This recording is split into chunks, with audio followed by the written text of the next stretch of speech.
Welcome back to Talkin' Shit, where we are talking all sorts of shit.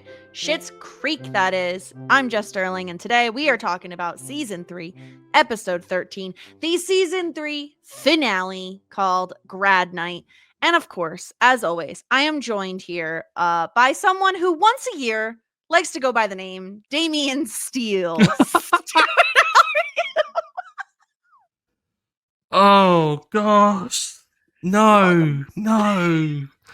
There's oftentimes in this show I go through like peaks and slumps with Roland and I think, oh, he's funny. And then stuff like this happens, I'm like, buddy, didn't need to know that much. Yeah. Go away. Get away from me. Have you ever used a fake name at a hotel? Not necessarily for like these reasons, but like generally. No? Like, Me neither, because what happens if like you go to pay with a credit card and it doesn't match the name that you've that's given my them? worry. Like, I don't want to get accused of like trafficking or something Well, awful. also, I Like, don't think you they're can like, like why pay is in this cash sus? anymore, like for most hotels, because they require like a deposit, so you need to pay with a card. Yeah.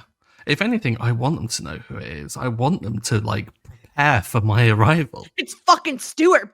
Oh my god! That'd be wild.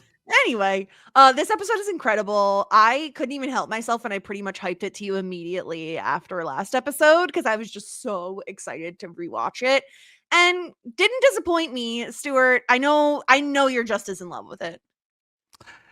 Yeah, I was gonna do the whole, oh, was it like, oh, you did overhype? No, this was everything. I need to try and temper this reaction because when I watched it, I was all capsing all the messages to you. I was freaking out.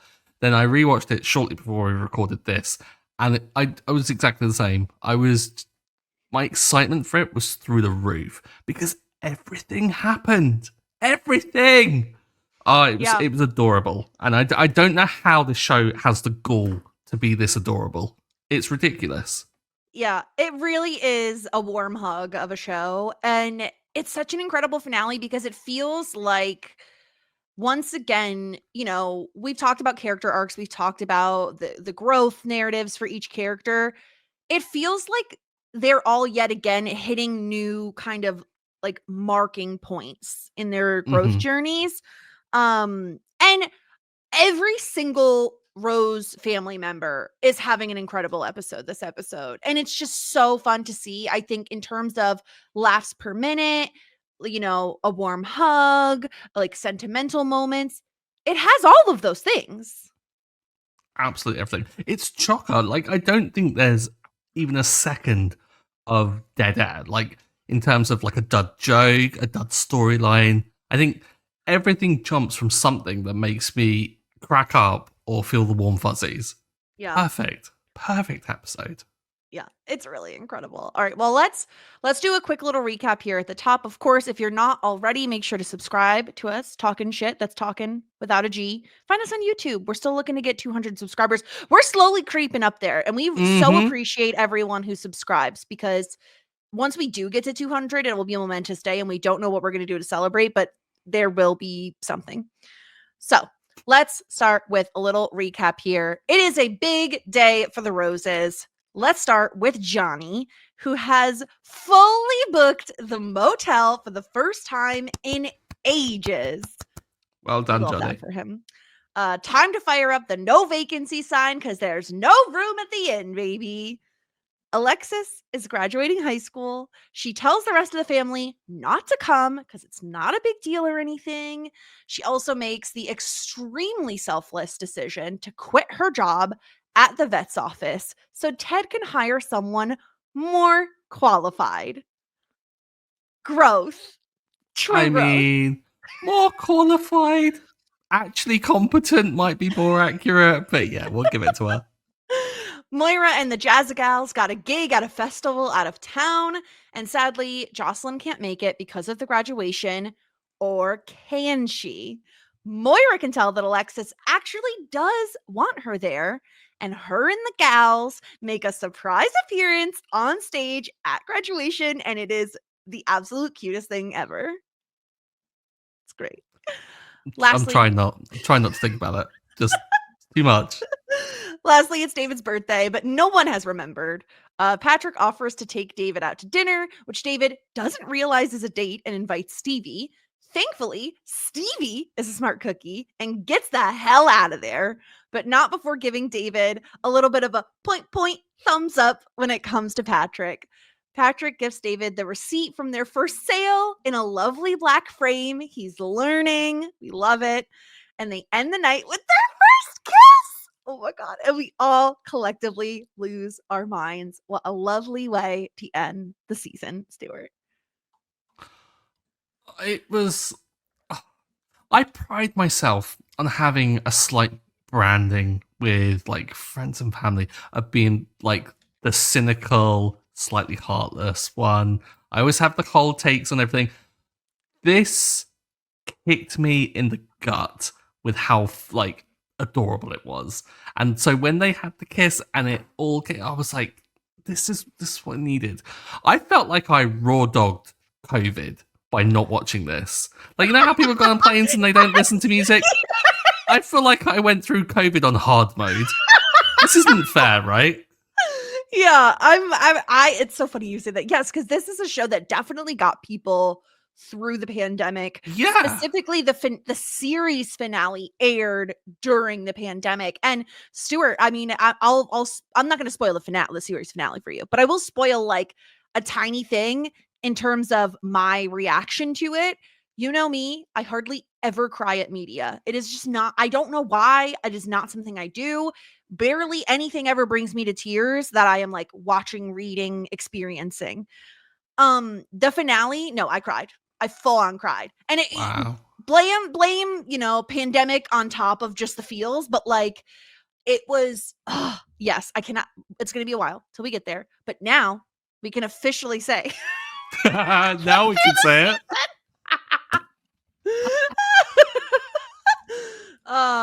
Yeah. So it is so good. It is a warm hug. It's everything this entire episode. I'm so excited to talk about it. Where do you want to start?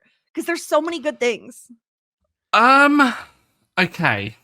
Should we start with what I think is perhaps the weakest of all of the storylines going on? I'm so scared at which storyline you're going to say because I'm like, which one is the weakest? I mean, which one would you think it is? I think you're probably going to say Johnny because you hate Johnny. I don't hate Johnny. But please tell me, which is the weakest season?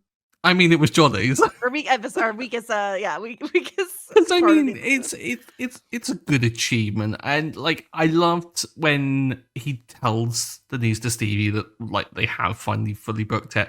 Stevie does look really proud, and there's a lovely moment there. The top, I love the up top. Like again, this is what I was saying last week about how like Stevie is a great like straight man to go against him being like funny guy.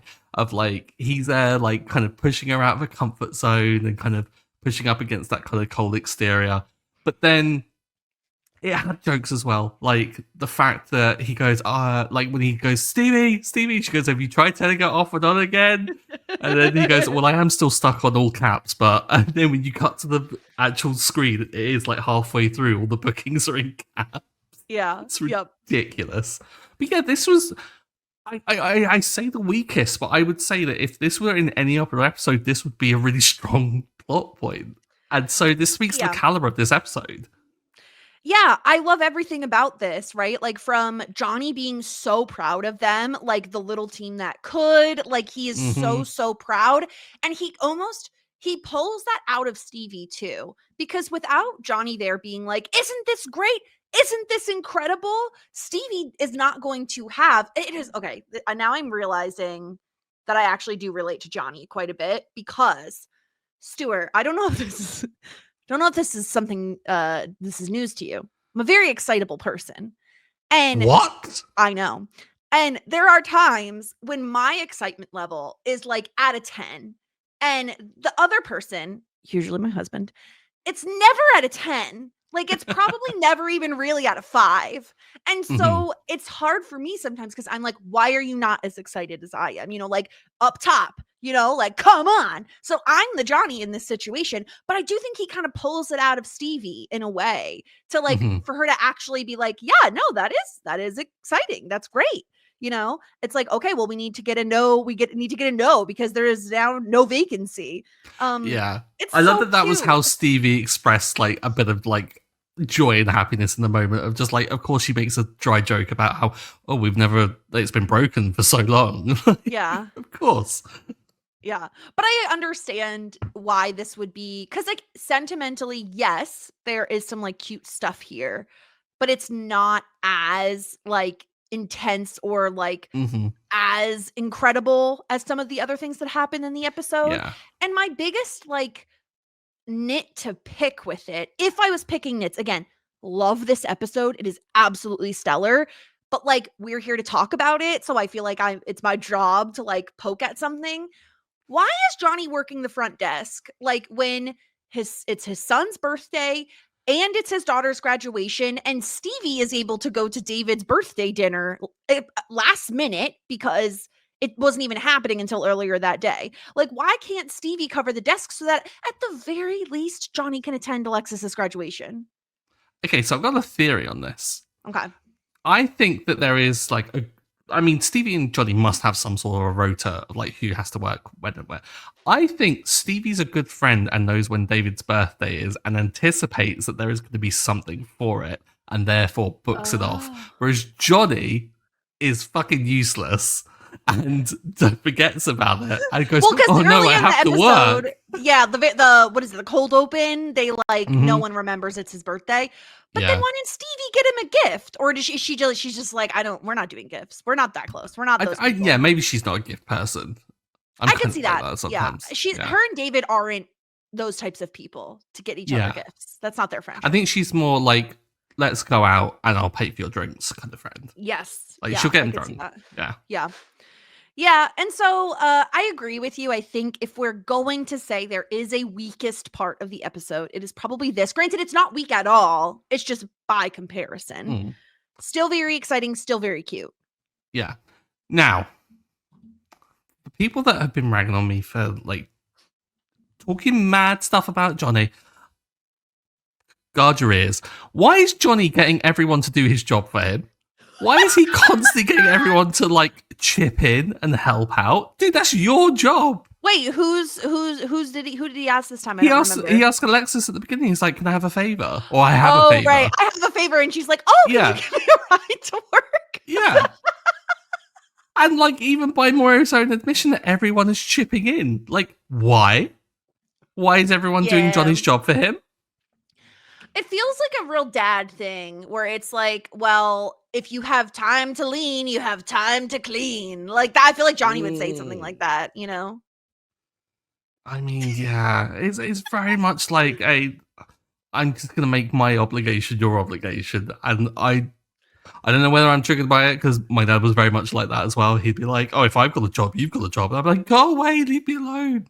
Yeah. I want to play. I've done my Yeah. homework." um okay, let's talk about Moira and what happens with her because we start the episode with her like really wanting to do this song for the Jazz Gals that it, of course has like a solo for her. And she it's interesting because Alexis straight out the gate is like, no one should come. Like, there's a reason I didn't Mhm. even tell you about it. Like, don't worry about it. It's fine. But I love the moment between Moira and Alexis when Alexis is like getting ready for the graduation.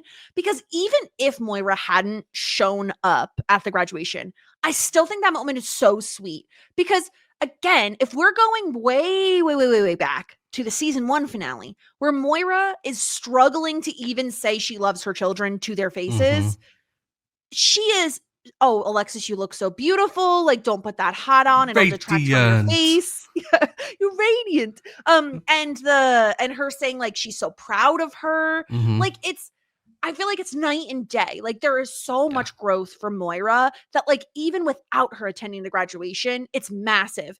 But then to not go to something where she would be the star, theoretically, right? If they go to this festival, she Mm-hmm. would be the star. Jocelyn isn't even going to be there, so she could also kind of be like in charge of the Jazzagals, if you will. And she decides against it and to perform at her daughter's graduation. Like, it is such a huge thing for Moira to decide to do that. It's it's such a lovely touch because with the way in which Moira's acting, and I think it's a disservice to think that the growth she's had is her discovering that she does love Alexis. I don't think it's that at all. It's the fact that she recognizes that Alexis does need that kind of, she does need to be validated in some way, because Alexis is always the one that's validating other people. She's always the one throwing her compliments. And for Moira to express Alexis's love language back to her is just such a lovely way of like showing acknowledgement and showing that she is hearing her.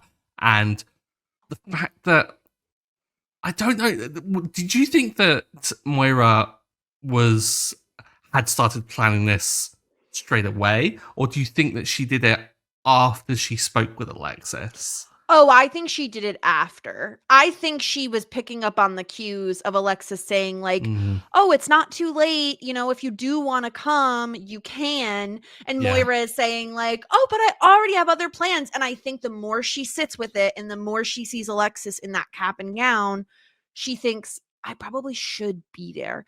Especially because yeah, Johnny can't be there, right? Like, mm-hmm, you and I think it's like, I think it's even a step above and beyond, but so very Moira to perform at her daughter's graduation, because yeah, if it's not done correctly, Stuart, I think you could read this as Moira pulling attention away from mm-hmm, Alexis, you know, like wanting all the eyes on her. She's not sitting in the audience watching her daughter walk across the stage. She is yeah. performing on a stage for an audience, you know? So I think if they did it differently, you could read it in that way. But based on the fact that like she is essentially serenading Alexis, she's That's what it is. pointing Yeah, to her. Like Alexis looks like so happy the entire time she's at the graduation. She's like obviously looking for her family. And it mm-hmm, is like so supremely sweet. This is very much a Moira way of showing Alexis yeah. how much she loves her and how proud she is of her. Yeah, because they have the conversation where she like sees Alexis trying on the gown and then pays her the compliments, and then Alexis does ask, like she says, like, oh, admittedly in that kind of wishy-washy way of like, well, you don't have to if you don't want to, kind of thing, or if you are busy. It's that very kind of polite way that you don't want to put someone out, but it's that lingering look that Moira gives Alexis as Alexis goes back and accepts that she's not going to be there, and she just like looks, and it holds the shot on Moira just that little bit too long that you know that the cogs are starting to whir. And that's what I love about it, is that it isn't this contrived, oh, I'm just going to surprise Alexis to like to do the surprise. Like it's not a very kind of Moira centric thing, like you said. Like the performance could be Moira centric. I think the surprise could be Moira centric. She does it in reaction to Alexis wanting her to be there or someone to be there. And I think that's the most adorable thing about it, is that Mhm. it comes with sacrifice, like you said, is that Moira could absolutely be heading the Jazzagals, could be headlining the whole thing, being the lead vocalist in the ensemble. When So one of us shines, all of us shine, Stuart. Ronnie was not having any of that. Ronnie was like, nah. Huh, it's exactly in your key, Moira. Look Oh at god. that. But it was like, it's that sense of sacrifice, and that Moira, it's so weird in that Moira can do something so selfless, but also do it in a way that she is the one that shines. It's it's But it's it's the only way perfect. Moira can do it. Yeah. That's the character. That is who Mm-hmm. Moira is. And it almost feels like when they're having that conversation when Alexis is getting ready, it reminds me a bit of like mom guilt. Which is my mom has perfected it over the years. And it is where they'll say something where they're not like outright telling you to do something or asking you to do something, but it's very much a like, well, it would be nice if you came to your brother's dinner or whatever it is. It would be nice, to the point where you feel so guilt ridden that you just must comply. You must follow through on whatever they want. But it's in reverse here, where Alexis is just like, oh, but you can come. Like, no, it's fine, it's fine, it's fine. And it's like, it's obviously not fine. But Yeah. the fact that Moira not only recognizes that and then also takes action is massive, because Yes. season 1, episode 1, she doesn't even notice. Like, she didn't even notice Alexis wants her there, you know? And would even Alexis want her there is the other question. Probably not. No. And it's the thing is, this is what's great about this whole show, is that it's not just one character that's growing and kind of fixing all the problems. They're all growing and they're all supporting each other and learning from each other. And yeah, I'm just gonna gush about it again. That's all I can do. It's Is an every time episode we that point out a really deserves it. lovely thing, yeah, I just want to be like, ah, the best. It's so great. It's so lovely. And let's talk about, in tandem, we might as well talk about Alexis graduating. Because like, alongside that, and Moira even says this to her, and I think it happens before she quits the vet, and then Moira says this to her, but she says, like, the world is going to open wide for you, right? Like, you've worked so hard, the world is going to open wide for you. And I think Alexis is feeling that, because while I would argue that what Alexis does by quitting the vet's office so that Ted can hire someone who's actually qualified and wants to be in that industry, I do, there is a bit of a selfish component of, like, she wants to do something that she's actually interested in. She wants to, like, broaden her horizons, explore a job, right? She says, maybe there's someone who's underqualified and sitting in a chair that I should be in. And so while it is extremely selfless in a way we haven't really seen Alexis be thus far, I do think she's thinking about her future for what possibly is like the first time. Yeah, she's really giving things proper thought, which is, again, it's another thing of growth with Alexis, because she has been very much someone that is kind of like in the moment. She'll go along with things, and up until even like the first season was a write-off in terms of her doing anything of her own volition because of the community service stuff. So she was kind of like shoehorned into the whole mutt thing. Then in season 2, we had her with like having to like go through all of the fallout of everything with all of that stuff. And so really it's nice to see her come through this season with her finding the job, getting kind of a bit of a leg up from Ted in terms of that, and like getting some stability, but then kind of taking that and running with it. Like, she sorts out the apartment, she sorts out like going back into high school and trying to get like trying to graduate from high school. And so of course it's like a natural progression thing for her now. I feel like she's back on the bike of like, and going with it. Like, she's jumped back on the horse almost. But yeah. I love the fact that she also does this by looking at those candidates and then thinking it's not about, like, she justifies it with her viewpoint of like, well, what if there's someone in a job that I want to do that's similarly underqualified and wants to kind of move on? But she does that after considering that Ted would be better off with people that are more qualified than actually able to help with surgery. Yeah. I mean, look at Tiffany Sierra's poor thing when she went to camp. Like, of course she would do that. Poor thing went to cat camp. Like, I have so many questions. Like, what is cat camp? What are you doing at a cat camp? Is like Tiffany Sierra's like a cat girl, like a horse girl kind of thing? Is it that kind of vibe? Listen, do you think? I have nothing against people who love cats. I am not a cat person. They scare me because they're unpredictable. You know, I don't want to be petting something and then have to fear for my life because it like turns against me. So I am not a cat person. I do respect cat people. I know there are people out there that love them. But yeah, someone who's going to cat camp. Sierra is a cat person, but in the way that's too much, I think. Might be a little bit too much. But yeah, Alexis does come at it from the perspective of like, oh my gosh, this person assisted with surgeries. Is that something I should be doing? And he's like, no. And she says, if there are people that can help you, you should hire them. And it's so obvious, right? Like, Ted is like, I like having you here. And it's like, yeah, I mean, she's good for morale, right? No one can deny that Alexis is great for morale. And like, there is something between the two of them. Mm-hmm. But I love Alexis kind of pushing back at Ted and being like, but if there are people who are super qualified, you should hire them. Yeah. It's very sweet. I just, as well, like, okay, I'm just realizing I wanting to come in and laugh at your animal puns isn't enough.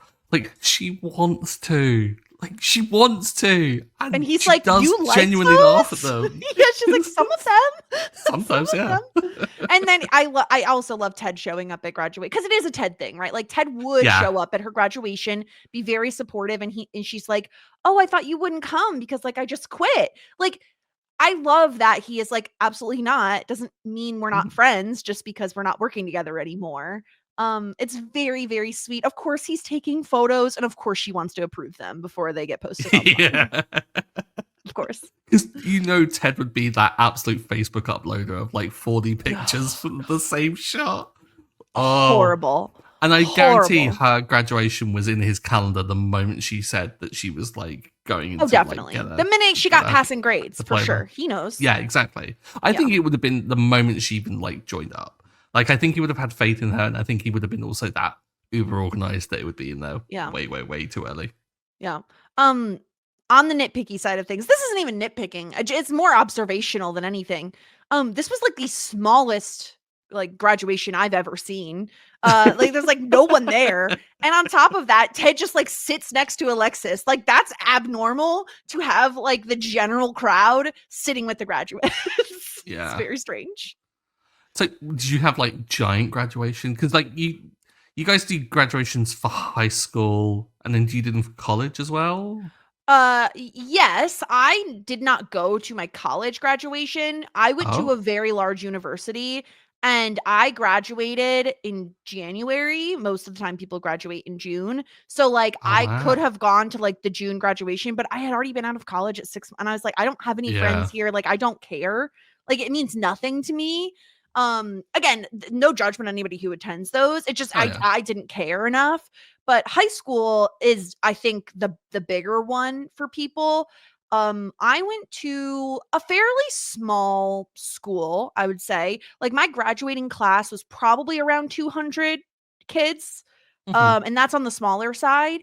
And I don't know how a lot of schools do it. I think some of them hold them in their gymnasium or something. We had ours at like a public place, like a different place they had to rent out. But yeah, graduations are pretty large. Like it's a big ordeal most of the time. Yeah, because we don't get them for high school. We only get them for university over here. And so like mine was a big deal. So if you don't go to university, you don't go to like a graduation at all. Nope. That's so wild. So do you do a cap and gown thing though over there too? Nope, nothing. Only for university. Yeah. Oh no, but you do a cap and gown. Oh yeah. You do wear, okay, yeah. I was like, yeah, what? My graduation was at Canterbury Cathedral. So of course I took every opportunity to wear like the gown and to run around like I was in Harry Potter.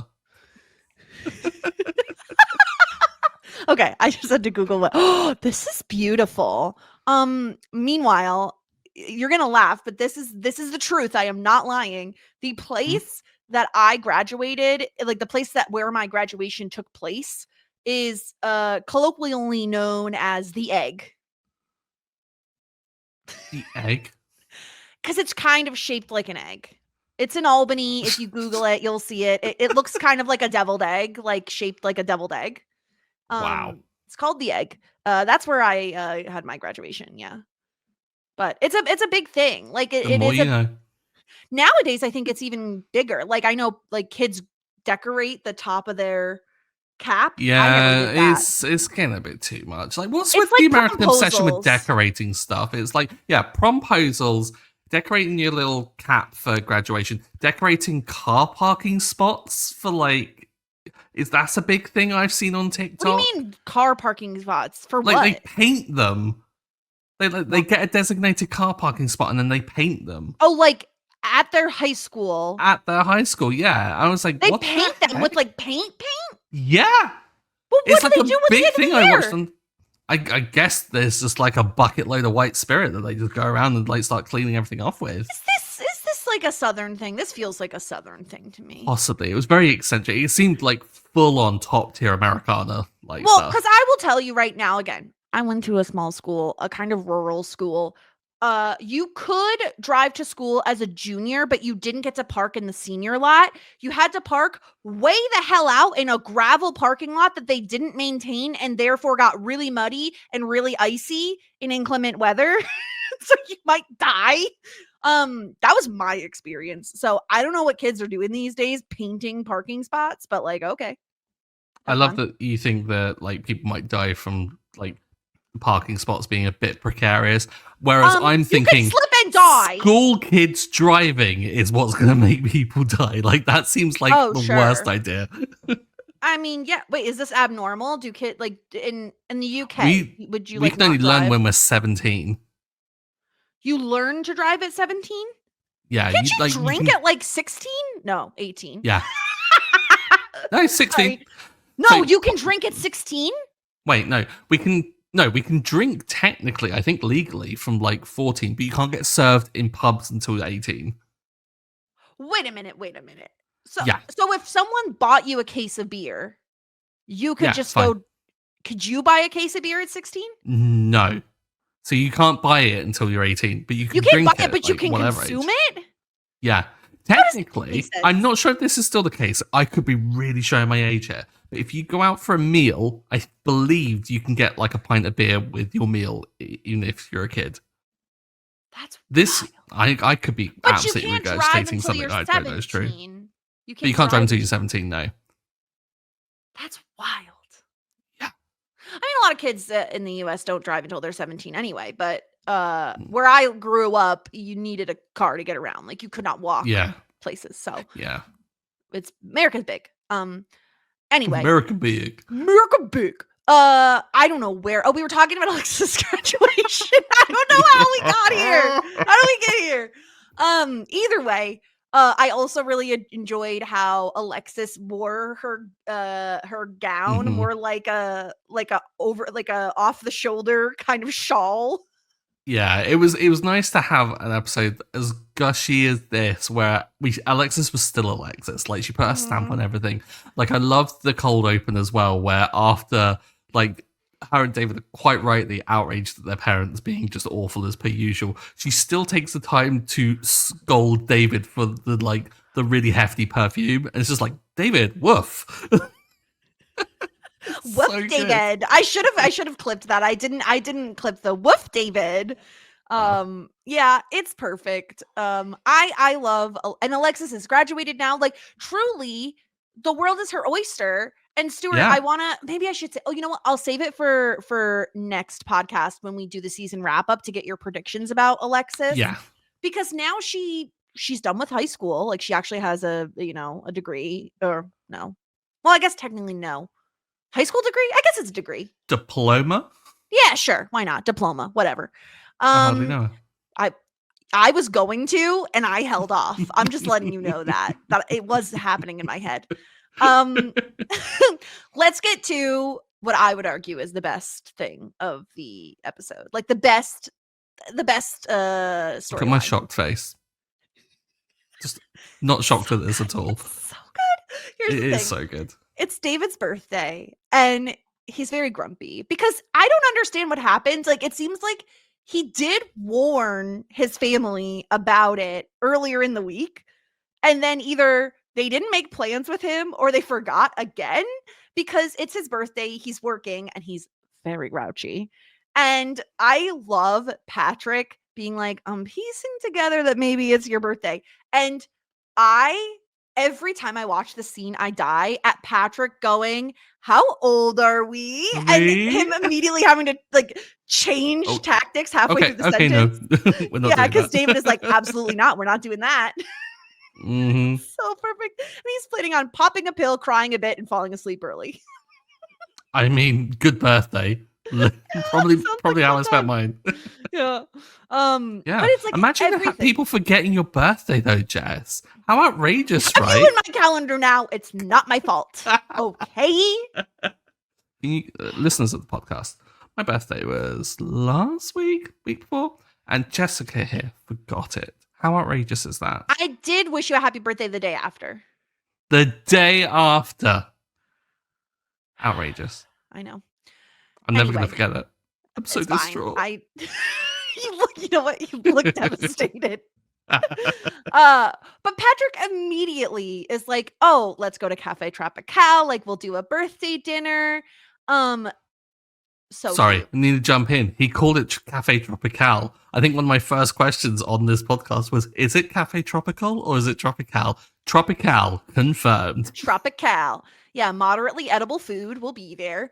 Here's another thing, okay? And maybe this is just me. I can sometimes act like I'm 80. 8 p.m. feels very late for dinner. Yeah, it does. Especially in a small town, okay? Because a lot of places close early in small towns. So like an 8 p.m. dinner, granted maybe like their shop closes late, so it's like, okay, we're going to close the shop at like 6:30, 7 o'clock, and then we have to go change or whatever before dinner. But like, I mean, Patrick got a lot done in whatever time he had between store closing and going to Cafe Tropical, because he had to bring that receipt, get it framed, wrap it. Like, a lot had to happen. So, do you think that he went out and bought the frame? Or do you think he had the frame bought because when David first accepted the little certificate that he like judged it and was going to replace it, but then David insisted, no, it must go up as it is? Interesting. I'm I thinking that think it's like, I think he's had it a while, maybe. I wonder that as well, simply because he was really ready with that receipt. Like had to have saved that receipt Yeah. with the plan of doing something with it at some point. I think he was waiting for like the right occasion to gift Yeah. it to David, and like it being David's birthday worked out. So he probably already had the gift ready to go. He just had to like wrap it.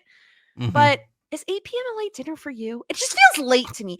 What time do you eat? Now I want to know. What time, if you're going to say an average time you were sitting down to dinner? Like 6 p.m. ish. Okay. I mean, today it's going to be 8 p.m. because we're recording this podcast at like it's now 20 to 8. So Yeah. Can I but tell yeah, you what like time? usually 6 p.m. right?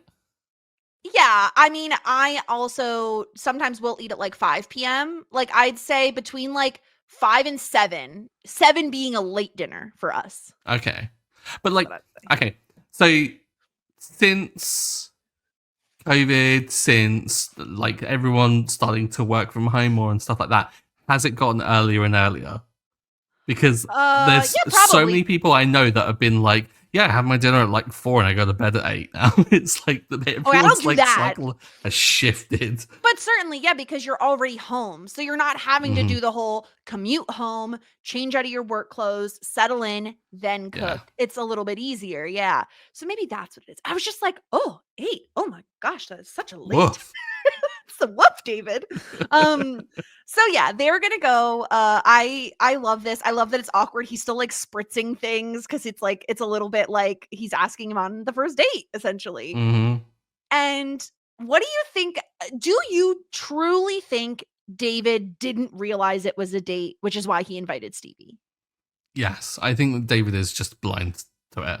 I think it's the whole thing of self-worth, isn't it? There's that David doesn't have that self-confidence to believe. Or even the arrogance, I think. I think that there's so much like self-doubt that I think even if he considered it, I think he would have rationalized his way out of it, even though it's not rational because like Patrick clearly has the hots for him. So yeah. Yeah. I think it's that. Do you think? I think so.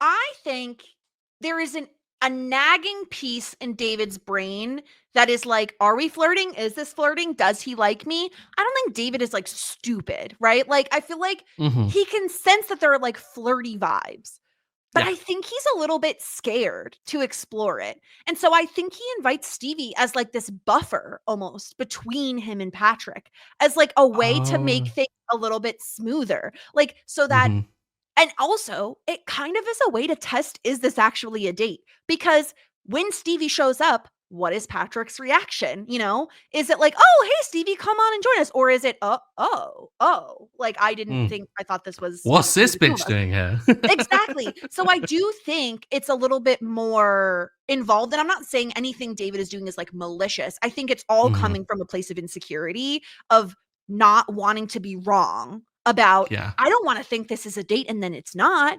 And so this is like a surefire way to kind of find things out. And got to give the kudos to Stevie for like immediately being like, this is a date. What am I doing here? Yeah. Like Stevie's, I said it in the watch just before this. I was like, Stevie's just the best. Stevie Yeah. recognizes it immediately and is doesn't do the whole like kind of what I think that some people might do as a joke of just like lording it up over them in kind of like secret, like giving a knowing look or something. Like, no, this is a date. Like, what the hell? And then the moment it's confirmed, gets that F out of there as quickly as possible and does Yeah. it while also reinforcing that he's a good guy and that he's worth getting with. The point in the thumbs up was just everything.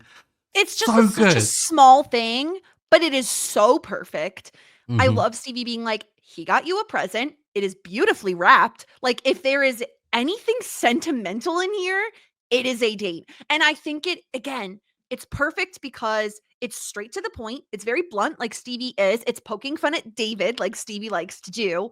But it's also, she's a really good friend. Like, Yeah. she's basically shaking him and being like, "You are on a date. This man likes you. Not only does he like you, he's really, really nice. So, like, basically, don't F this up, David. Like, Yeah. you have to, you know what I mean? You have to appreciate what is happening here." And that's the thing as well. It's like it's not even being like, oh, like you can like it's not a thing for David. It's more like pointing at him and being like, he's good. Like and paying Yeah. Patrick the compliment and Yeah. saying like he's the one that's like worth the effort. He's the one that's like worth taking this leap on. And that she's there just kind of assuring him that it is the way it should be, kind of thing. Yeah. Also, Stevie, two storylines this week. Finally getting the coverage that we needed. Need more Stevie. I'm loving it because everything Yeah. Stevie was involved in this week was gold. The Yeah. whole episode It was was gold. really I great. I, I put it down to Stevie. Yeah. It was really great. I love her contributions to this episode. And it's great because this, like you were saying before, when we weren't having those moments of going like, "Oh my god, my heart, this is so sweet." The episode was so funny. The whole bit with the mozzarella sticks and like Twyla wiping off the freezer burn and, oh, they've already lost a little bit of their shape coming out from the kitchen. Like, it's it's Twyla all was on perfect. form this episode as well. Like the whole Yeah. thing is the bad news that there's no good news.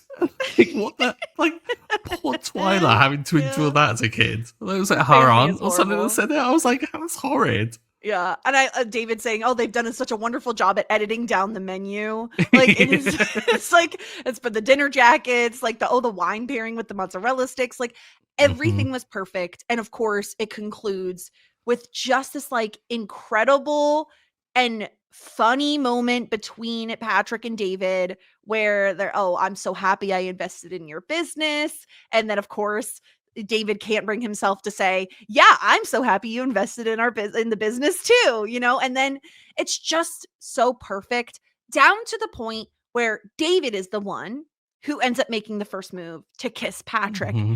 And the fact that Patrick thanks him for it because he says he wouldn't have had the courage is just so supremely sweet. It like literally makes me want to fucking die. I want to die into a puddle because it is so, so sweet and it is so Patrick. And Stuart, you don't even understand the amount of holding back I've had to do on this podcast because I want to scream with how much I love Patrick.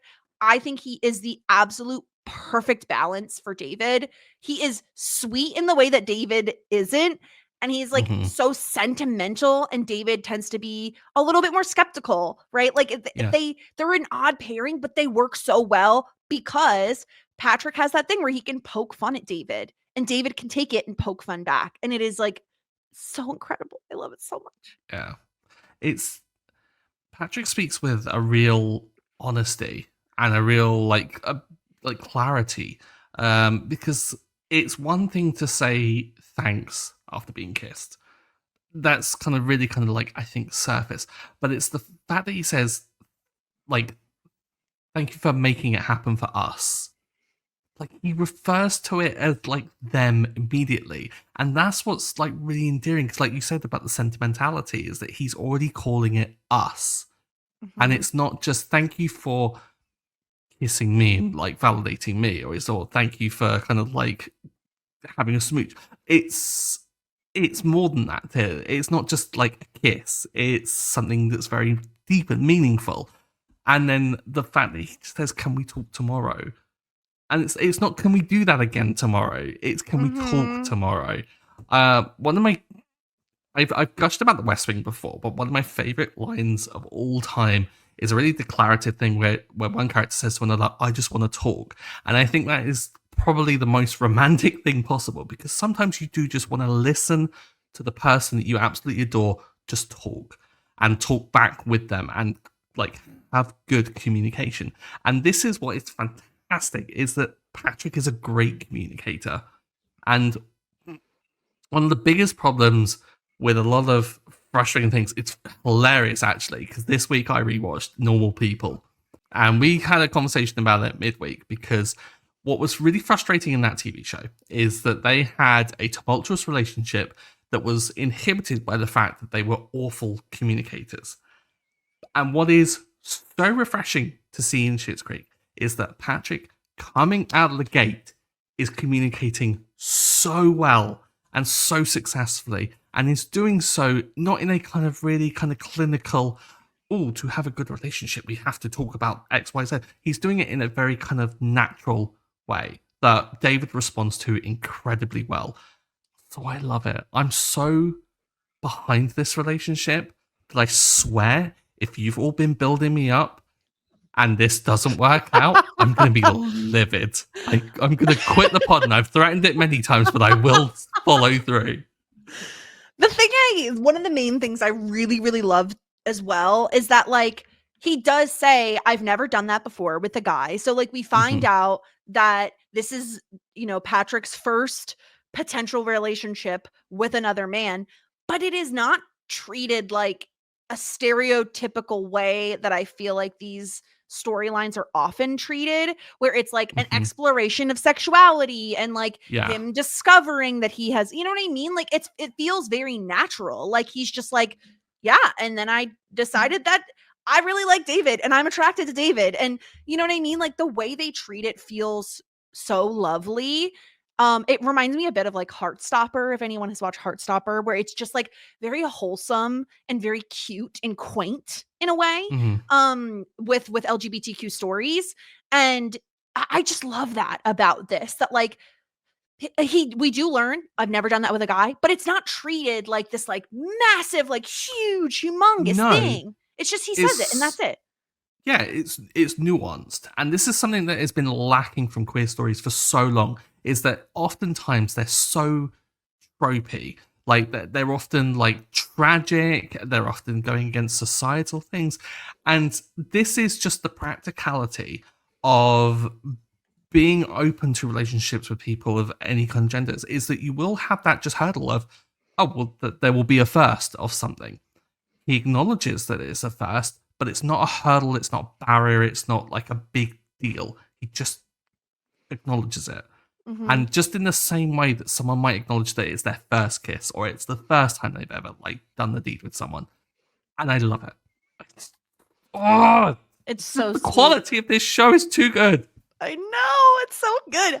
I love it. I love everything about the David Patrick storyline. I've been dying to get to this place because obviously you picked up the vibes immediately, but it's kind of unfair for me to immediately be like, "Oh, they're like the best," Yeah. Like, but they are, and this is why, because Patrick is so sweet and endearing, and he means well, and it's almost like David has never experienced that. Like we saw Mhm. Sebastian. We Oof. know what his past dating life kind of looks like. And it's not great. Like, and so Nope. to have someone who is genuinely very interested in him in a very straightforward but lovely way, I just don't, I think that's why David is so like confused and a little concerned and kind of doesn't really believe it, because he hasn't really experienced this before. And it's just so lovely. It is so lovely. And I am so, so happy that we are at a point where we get to talk about it, because I love Patrick. Like, he is, in my opinion, oh God, you're not even gonna get this reference because you haven't Parks and Rec. But like, there are characters that get added to the show later in Parks and Rec in season 3, in the same way that Patrick gets added to the cast in season 3 of Schitt's Creek. And Mhm. not that the show obviously was incredible even before that, right? Like, we were enjoying the show before Patrick arrived. Yeah. But like, it's just something about his arrival onto the show that immediately is like, oh, I love the show even more now. Like, it's Yeah. like he was always there, even when he wasn't, you know? It feels like there's a missing piece of the puzzle was put in, and like you can see the whole thing now. Yeah. Like you can see that like there's someone to bounce off of David. There's enough of a kind of just a little bit of antagonism, like with the fact that like someone's going to keep him in check, but it's in a lovely way as well. Yeah. And so I feel like it's just fully rounded out the show. It's a little cherry on top. Yeah. Yeah. So, I just love the storyline so Mm. much. I do want to shout out, there's one other line that we haven't talked about because there's just so much to talk about in this episode. But I love Moira when she's with the Jazzagals talking about not being at Alexis's graduation, and she goes, waggish little nymph that she is. Yes. Waggish little nymph is hysterical. Her choice of language is fantastic, and I love that she like is doing it almost as a distraction piece of just like the Yeah. wags little, and then they're thinking about like Alexis and probably being like, oh, she's being a bit of a diva kind of thing that she is, trying to detract from the fact that Moira is like, I mean, you even heard it with how Justin reacted. It's just like, oh, I'll be the only one missing it, and the Yeah. way in which she even goes, it's your daughter's graduation, like as if, it's just Yeah. such shaming her. It's so good. Oh, yeah.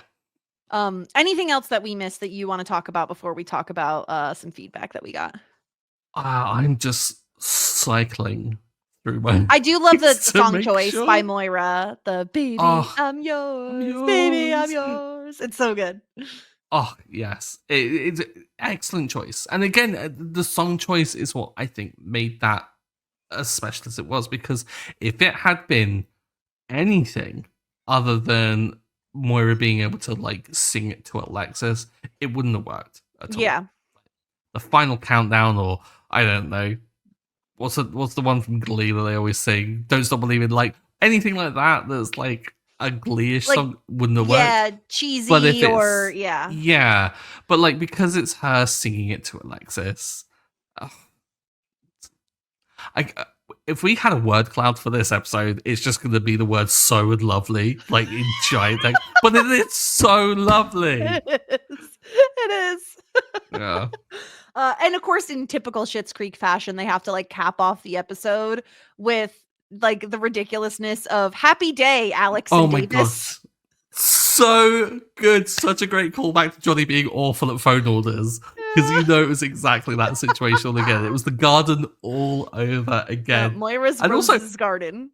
yeah, do you think that like maybe that might have been a little bit improv? Because I swear Catherine O'Hara was like trying to keep up with Eugene Levy. Like I the felt like singing? there was like there was something off about it. Just made me think that it was like possibly them just like farting about and just seeing what stuck, which I really We're all loved. jolly good people.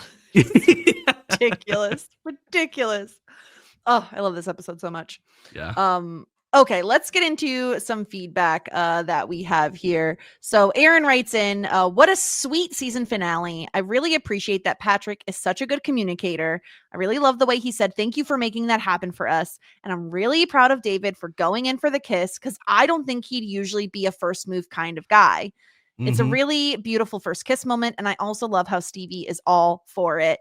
Do you agree? Do you think David is a first kiss guy?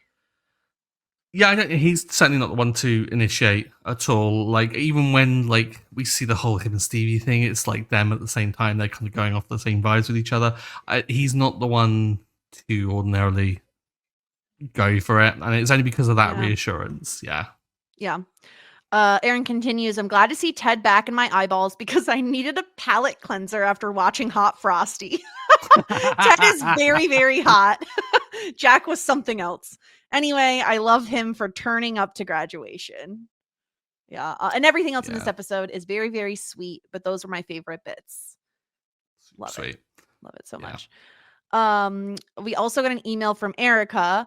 A few points on your friends and family episode. From my experience in Canadian high school, a passing grade is 60%. So Alexis's grades made sense as a pass. Okay, so 60% is passing in Canada. Well above. Well, yeah, she got like a 65 or something. Yeah, more than she needed. There you go. Get it. Number 2, Stuart, lay off, Bob. I'm with Jess here. Bob and his jog are amazing and always crack me up. Also, the poor guy is clearly going through it in his marriage.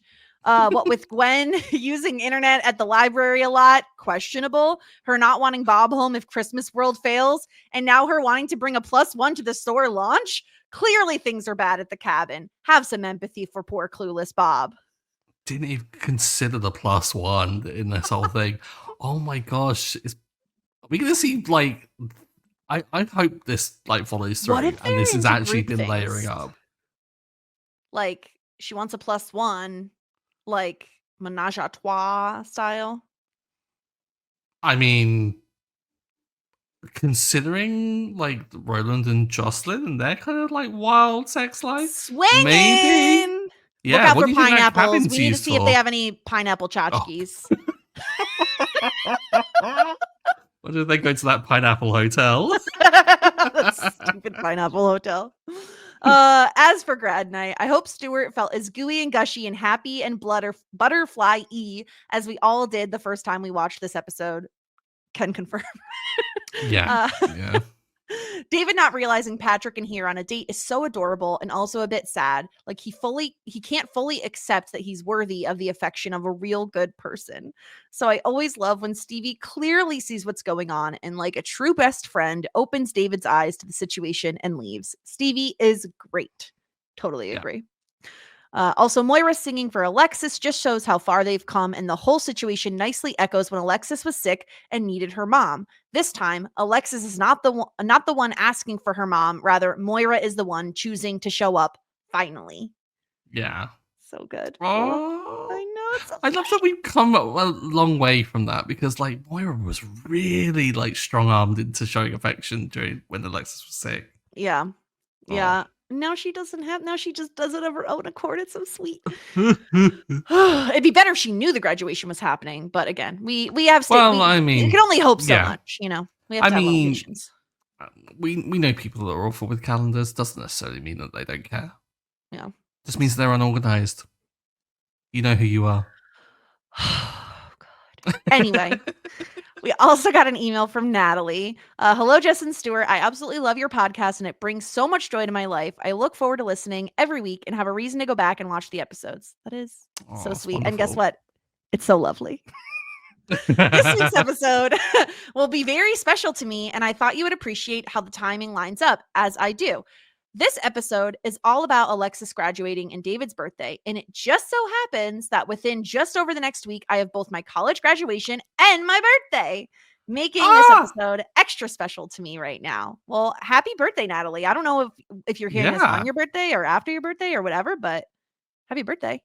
If it is on your birthday, be thankful that Jess has remembered it. But congratulations! Also, that means Natalie is also a Sagittarius. Yes.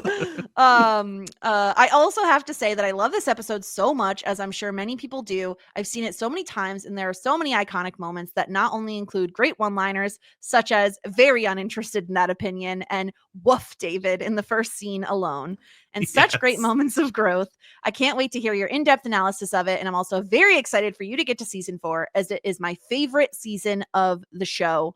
I'm just gonna look through here because I'm gonna save a little bit of Natalie's feedback for season 4 because there is something she mentions about a specific episode. Ooh. I look forward to listening to all of your podcasts, and I'm very excited to see what comments you have on many episodes to come. Warmest regards and best wishes, Natalie. That's lovely. So sweet. Speaking of specific quotes, it's just jogged my memory of one that I wanted to mention. Yes. David towards the end, a bold claim. Just such a good clapback. I love it. Yeah, it's so good. But it's like the tit for tat they have with each other is so great. I love that one. All right.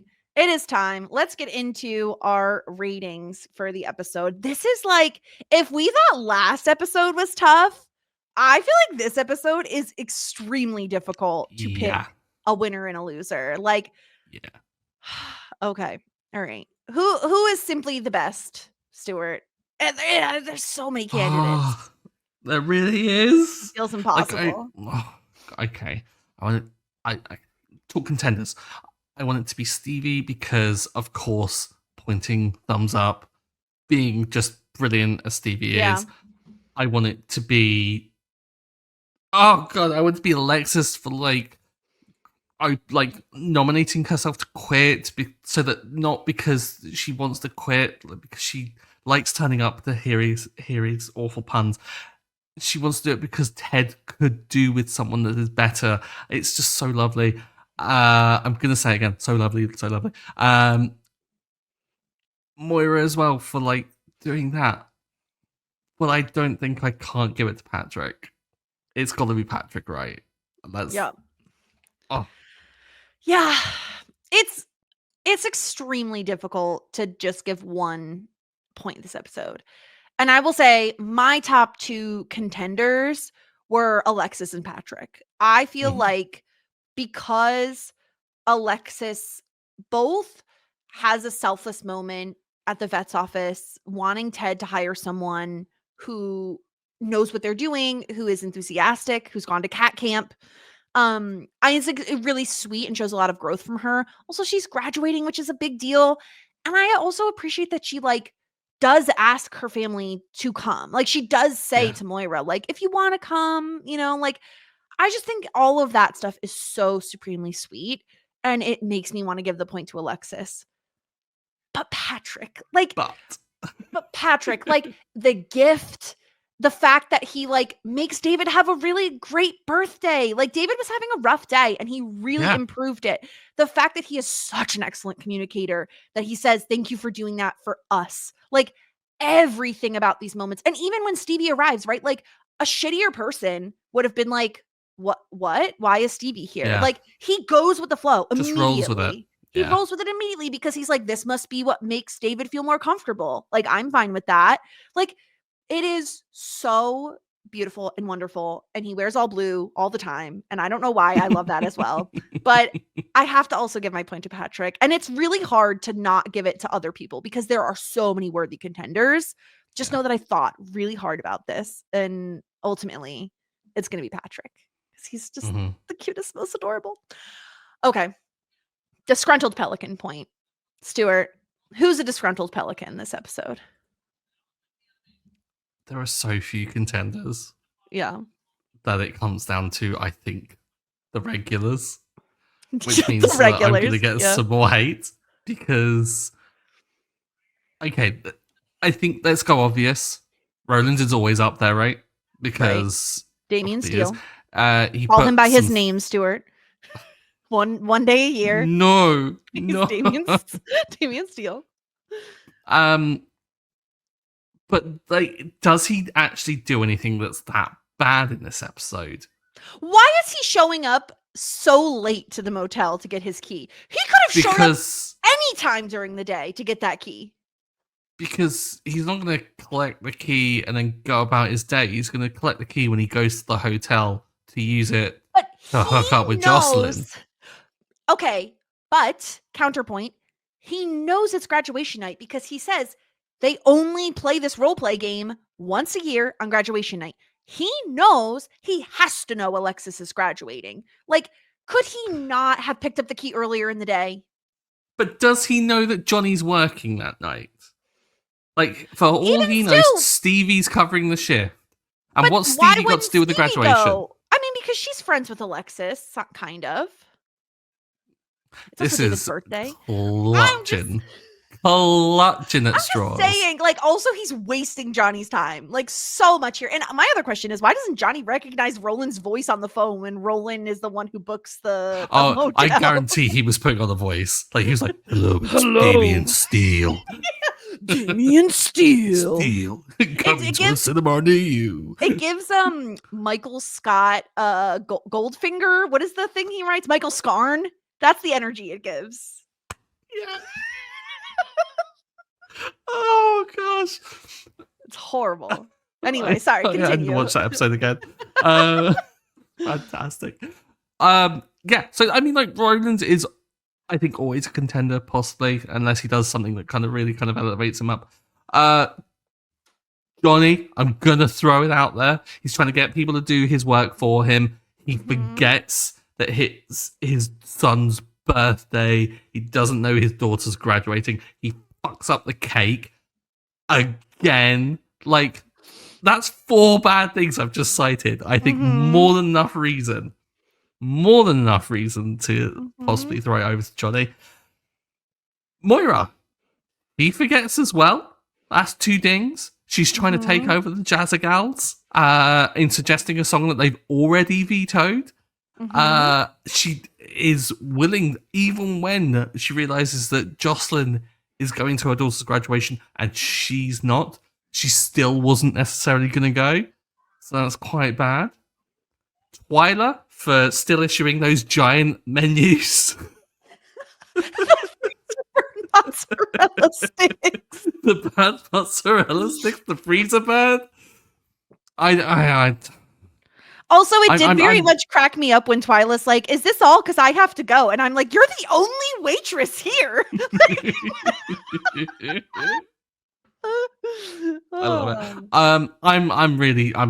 I'm padding around it because I'm trying to avoid what I want to do, which is I'm giving it to Johnny. I don't care what any of you say. Leave me alone. I'm so happy that I'm not the one getting hate mail, because I get hate mail on Shit 90 Shows Taught Me about my pure disdain for a particular character who it's nothing. I think you're justified in that hate. Thank you. Because you are like, Johnny sucks sometimes. And I am like, this man is ruining everything.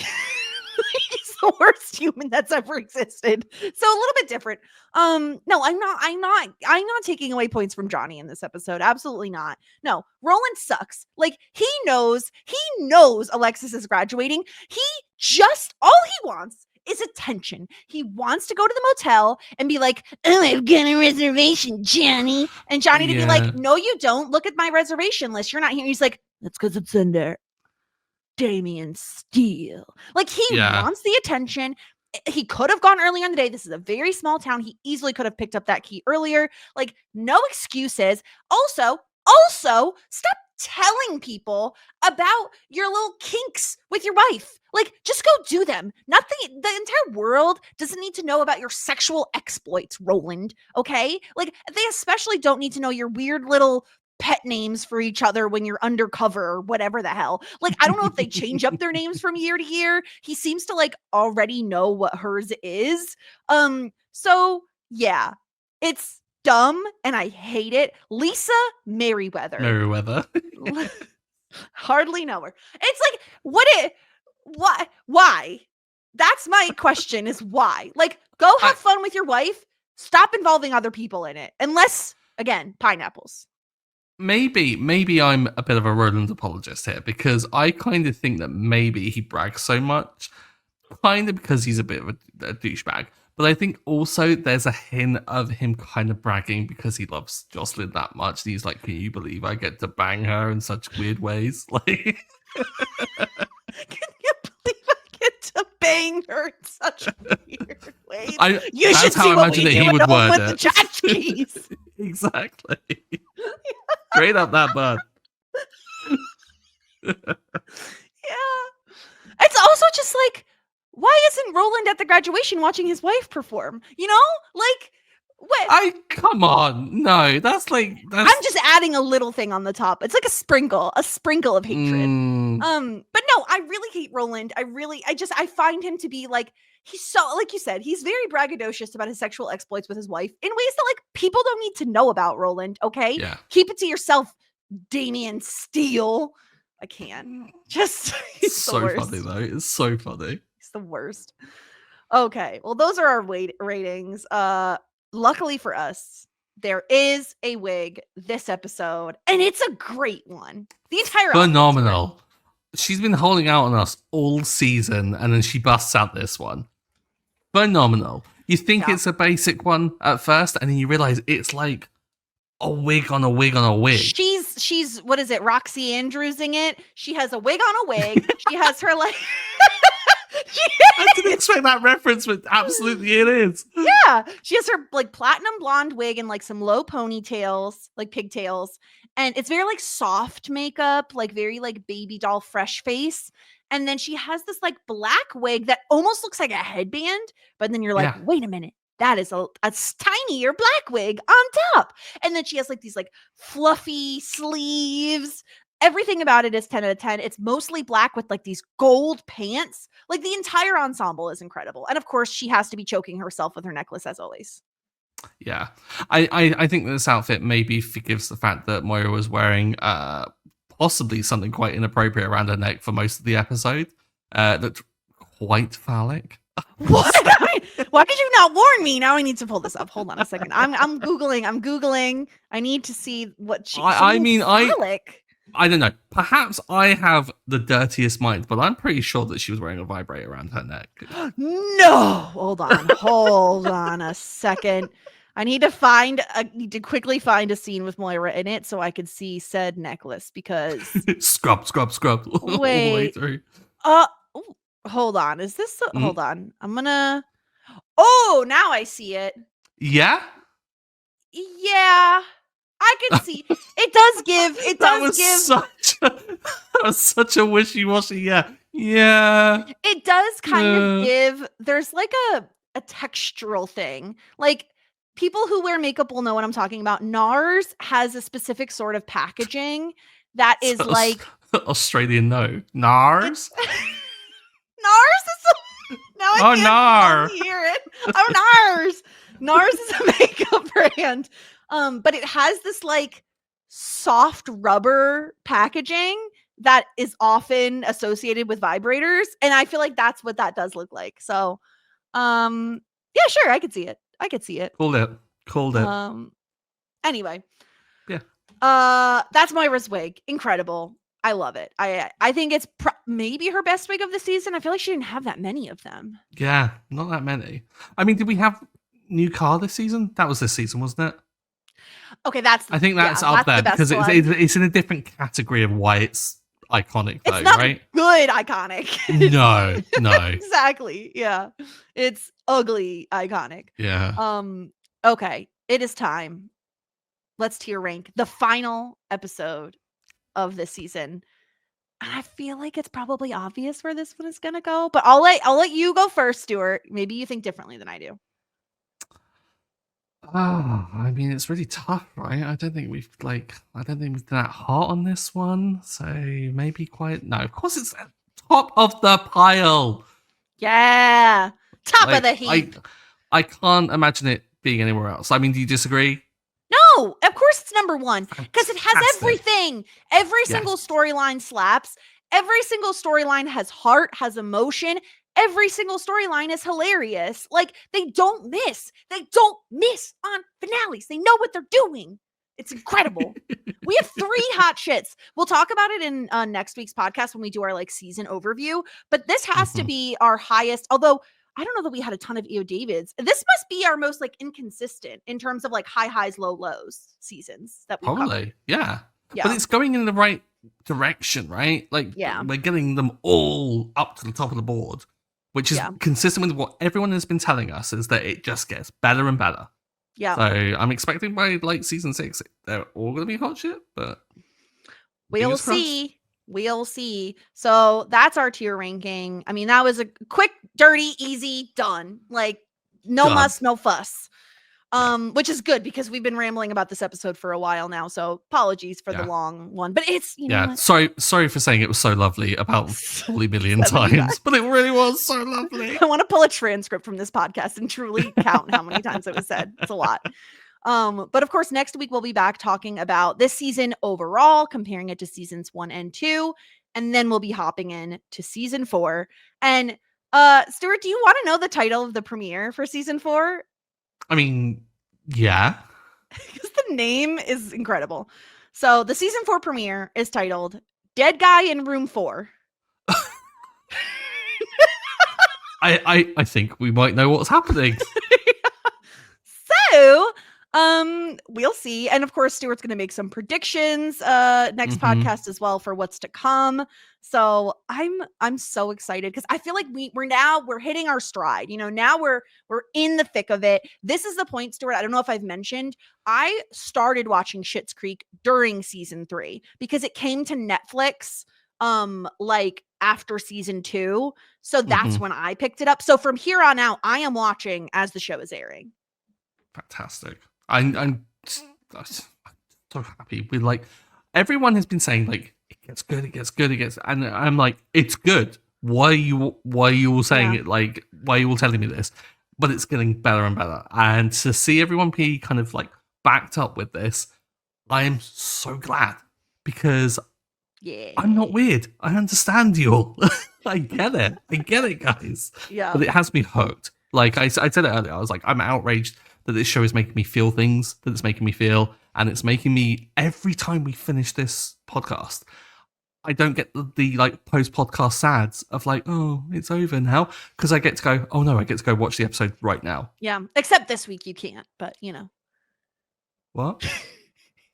You can't start season 4 yet. I genuinely forgot. You can until next week. This is the worst week, isn't it?